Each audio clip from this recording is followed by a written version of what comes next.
जय हिंद विद्यार्थियों। हम लोग पढ़ रहे हैं आजकल अपनी पाठ्य पुस्तक बाल राम कथा। इस पुस्तक में हमने अवधपुरी में राम, जिसमें राम के जन्म के बारे में बताया गया है, इस पाठ को पढ़ा और उनके किशोरावस्था के बारे में बताया गया है। इस पाठ को हमने पढ़ा था।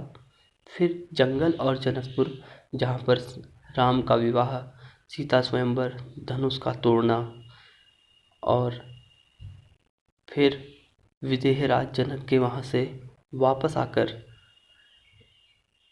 अयोध्या में राम का राज्याभिषेक के बारे में सोचना, राम के लिए राज्याभिषेक के बारे में सोचना, ये हमने जनकपुर और जंगल और जनकपुर में पढ़ा। फिर 2 वरदान, जब राम के लिए राज्याभिषेक की बात सुनी गई, मानी गई और सब लोगों की हामी भर गई, तो उसी बीच मंथरा के द्वारा पूरा षड्यंत्र रचना और कैकेयी को भड़का देना, कैकेयी के द्वारा 2 वरदान मांगना, भरत के लिए राज सिंहासन और राम के लिए 14 वर्ष का वनवास। इसको हमने 2 वरदान पाठ में पढ़ा। और उसके बाद राम के द्वारा वन गमन, राम ने सीता और लक्ष्मण के साथ वन गमन की तैयारी करी, जहाँ जाकर के उन्होंने अपने मित्र निषाद राज से, जो उनके जाते समय जब उन्होंने जंगल में श्रृंगवेरी गांव के मुखिया जो निषाद राज से उससे मुलाकात करी, और उसके बाद वहाँ से वो वन के लिए आगे बढ़ गए। अब आज है विद्यार्थियों चित्रकूट में भरत। विद्यार्थियों, इस पाठ में भरत और राम के बीच का संवाद है।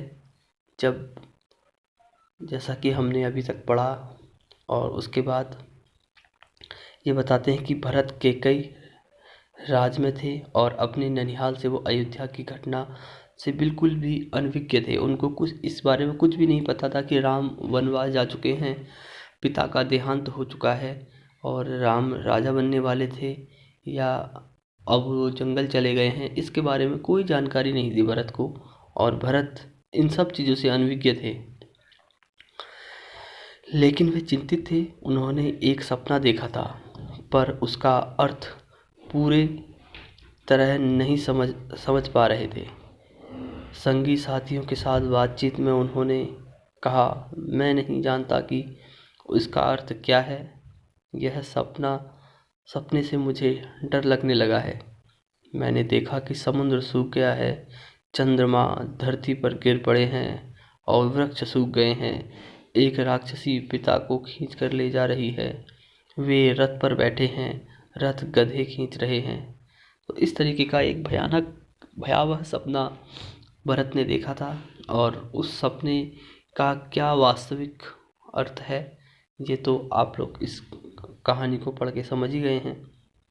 जिस समय भरत मित्रों से अपना सपना सुना रहे थे, उसी समय अयोध्या से एक घुड़सवार दूत वहां पहुंचा, और उसने सारा संदेश भरत को दिया और कहा कि जल्दी आपको बुलाया गया है, तत्काल आप अयोध्या जाने को तैयार हो जाएं।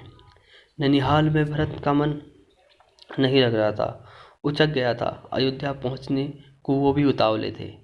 कैकेयी राज ने भरत को विदा किया। 100 रथों और सेना के साथ उन्होंने घुड़सवारों से अधिक समय लगा और लंबा रास्ता पकड़ना पड़ा उन्होंने। सेना और रथ खेतों से होकर नहीं जा सकती थी, इसलिए उनको टाइम लग गया। वे 8 दिन बाद अयोध्या पहुंचे। नदी पर्वत लागते थके हुए वे चिंतित थे। भरत ने अयोध्या नगरी को जब दूर से देखा तो उन्हें सामान्य नहीं लगी, बदला बदला सा लगा। अनिष्ट की आशंका उनके मन में और गहरी हो गई। यह मेरी अयोध्या नहीं है, यह क्या हो गया है इसे। इस तरीके के बहुत सारे विचार भरत के मन में आए। भरत ने जब वहाँ देखा तो लोग जो वहाँ पर के थे वह तुमुल नाद कहाँ है जो बजा करता था, पक्षी कलरव करते थे, ऐसा इस तरीके का मतलब जैसा उन्होंने पहले देखा था वैसा कुछ भी उन्हें नहीं दिख रहा था। नगर पहुँचते ही भरत सीधे राजभवन गए। महाराजा दशरथ के प्रासाद प्रासाद अर्थात महल जहाँ राजा दशरथ रहते थे उस महल को दशरथ का प्रासाद कहा गया है। प्रासाद अर्थात महल। प्रसाद जो हमें मंदिरों से मिलता है या किसी भी चीज़ के फल को हम प्रसाद कहते हैं, और प्रासाद जो होता है वो महल को प्रासाद बोला जाता है। तो वही प्रासाद की बात यहाँ पे कर रहे हैं। महाराज वहाँ नहीं थे, फिर वे कैकई के महल की ओर गए। माँ ने आगे बढ़कर पुत्र को गले लगा लिया, परंतु भरत की आंखें पिता को ढूंढ रही थी। उन्होंने माँ से पूछा, पुत्र तुम्हारे पिता चले गए हैं। जब उन्होंने पिता के बारे में पूछा माँ से, तो माँ ने कहा कि वह चले गए हैं, वह जहाँ एक दिन हम सबको जाना है उनका निधन हो गया है। ये बात सुनते ही भरत शोक में डूब गए और वो बहुत ही व्याकुल हो गए, विलाप करने लगे। माँ कैकेयी ने उन्हें उठाया, ढांढस बंधाया और उठो पुत्र यशस्वी कुमार, शोक नहीं करते। तुम्हारे इस प्रकार दुखित होना उचित नहीं है। राजगुरुओं के विरुद्ध ये राजगुणों के विरुद्ध है। ये बात इस तरीके से अपने पुत्र को संभालते हुए कैकेयी ने ये बात कही। जब उन्होंने आगे भरत यह मानकर चल रहे थे, पिता का राज्याभिषेक की तैयारी व्यस्त होते हुए भी सब कुछ उल्टा हो गया। तो विद्यार्थियों, आपने देखा कि इसके बाद भरत शोक में डूब गए। थोड़ी देर बाद जब भरत ने राम को ढूंढा तो पता चला कि जो महाराज हैं उन्होंने भरत को 14 वर्ष का वनवास दे दिया है और सीता लक्ष्मण भी राम के साथ वहाँ गए हुए हैं। कैकेयी ने भरत का मन पढ़ते हुए कहा। वह जानती थी कि भरत यहाँ से सीधे राम के पास जाएंगे, परंतु वनवास क्यों? भ्राता राम ने कौन सा उनसे क्या अपराध हो गया जो उन्हें वनवास दिया गया है? तो राम ने कोई अपराध नहीं किया, महाराज ने उन्हें दंड नहीं दिया है। इसके लिए महाराज दशरथ से प्रार्थना की थी। मैंने महाराज दशरथ से प्रार्थना की थी, मैंने तुम्हारे हित के लिए यह उचित कार्य किया। जब ये बात कैकेयी ने भरत को कही और उन्हें बताया कि मैंने 2 वरदान मांगे। वरदान की पूरी कथा सुनाते हुए उन्होंने बताया कि उठो पुत्र और राजगद्दी को संभालो, अयोध्या का निष्कंटक राज्य तुम्हारा इंतजार कर रहा है। जब ये बात भरत ने सुनी तो भरत बहुत ही भावुक हो गए और उन्हें अपनी माँ पर बहुत क्रोध आया। वो चीख पड़े, यह तुमने क्या किया? माते, ऐसा अनर्थ क्यों किया? ये तो घोर अपराध है, अपराधीन हो तुम। और इस तरीके से उन्होंने बहुत कुछ अपनी माँ को भला बुरा बोला। और इस बीच मंत्रीगणों ने और सभासद भी वहाँ आ गए। भरत बोलते रहे, पाप किया है माते, तुमने पाप किया है। इस तरीके से बहुत कुछ किसने तुम्हारी बुद्धि भ्रष्ट की? उल्टा पाठ किसने तुम्हें पढ़ाया? यह अपराध अक्षम्य है। मैं राजपद नहीं ग्रहण करूँगा। और ऐसा तुमने कैसे सोच लिया? सभासद की ओर मुड़ते हुए भरत ने हाथ जोड़कर कहा, आप भी सुन लें, मेरी माँ ने जो किया उसमें मेरा कोई हाथ नहीं है। मैं राम की सौगंध खाकर कहता हूँ कि मेरा ऐसा कोई विचार नहीं था कि मैं इस तरीके का काम करूँ। ये जो है माँ का अपना सोचा हुआ है। भरत बहुत ज़्यादा उत्तेजित हो गए और स्वयं पर नियंत्रण नहीं रख सके। बोलते बोलते उनकी सांस उखड़ने लगी। वे चकराकर धरती पर गिर गए। सुध-बुध लौटी तो भरत रानी कौशल्या के महल में की ओर चल पड़े। उनसे लिपटकर बच्चों की तरह विलाप करते हुए रोए और उनके चरणों पर जा गिरे। कौशल्या आहत थी। उन्होंने कहा, पुत्र, तुम्हारी मनोकामना पूरी हुई। तुम जो चाहते थे हो गया। राम अब जंगल में है, अयोध्या में राज तुम्हारा है। मुझे बस एक दुख है, कैकेयी ने राज लेने का जो तरीका अपनाया था वह उचित नहीं था, निर्मम था। तुम राजा को राज करो पुत्र, पर मुझ पर एक दया करो, मुझे मेरे राम के पास भिजवा दो।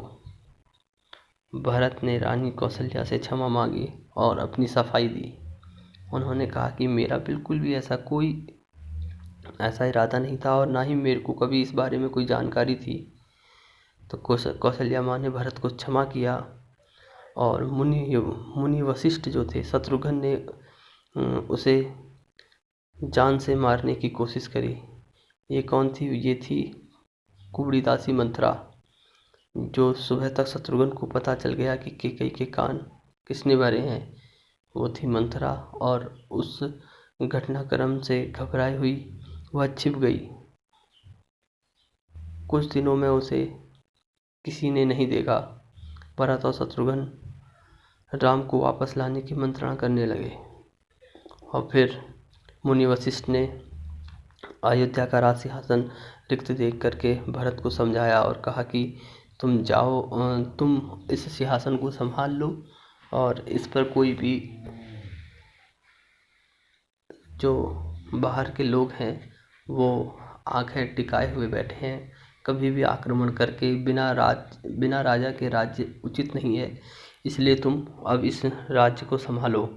तो ये मंत्रणा हुई कि मैं राज्य नहीं संभालूंगा। भरत ने कहा, मुझे केवल और केवल राम को वापस बुलाने जाना है और राम जहाँ भी रहते हैं मैं वहीं उनके पास जाऊंगा।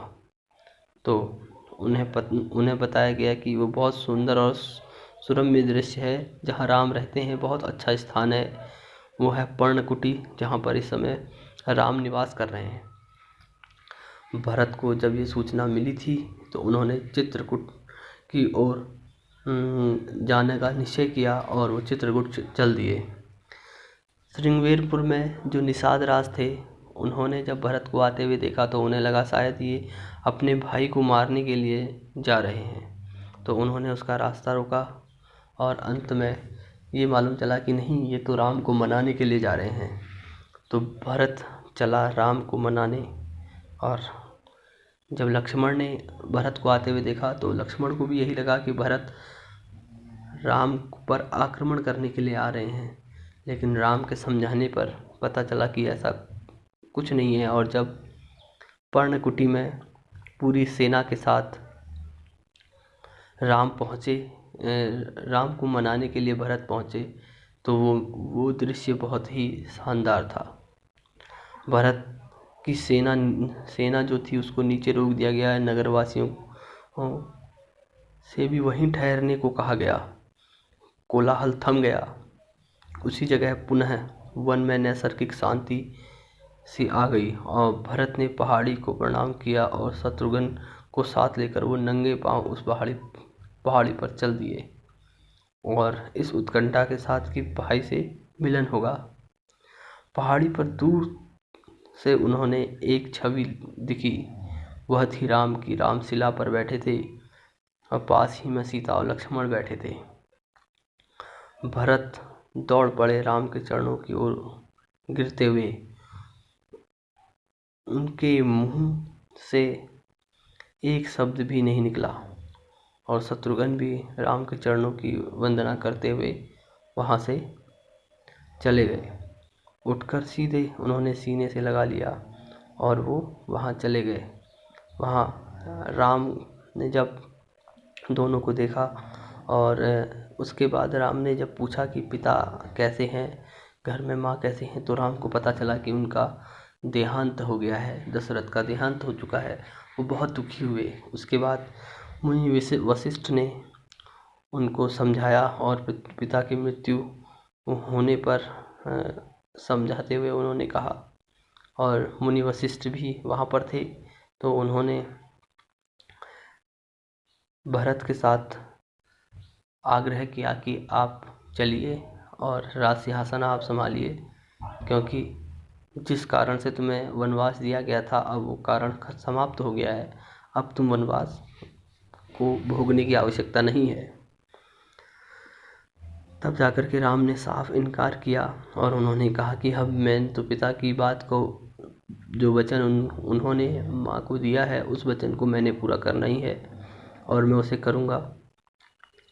पिता का तर्पण चारों भाइयों ने मिलकर के किया और उसके बाद राम की चरण पादुकाओं को लेकर के उसको सुसज्जित हाथी में रखा गया और उसके बाद उन चरण पादुकाओं में चंवर डुलाए गए, अर्थात जो पंखे होते हैं बड़े बड़े उनको हिलाया गया और हिलाते हुए उनकी पूजा करते हुए अयोध्या वापस भरत चित्रकूट से अयोध्या वापस पूरी सेना के साथ निराश होकर वापस लौट गए, क्योंकि वो चाहते थे कि राम वापस आए उनके साथ, लेकिन ऐसा नहीं हुआ।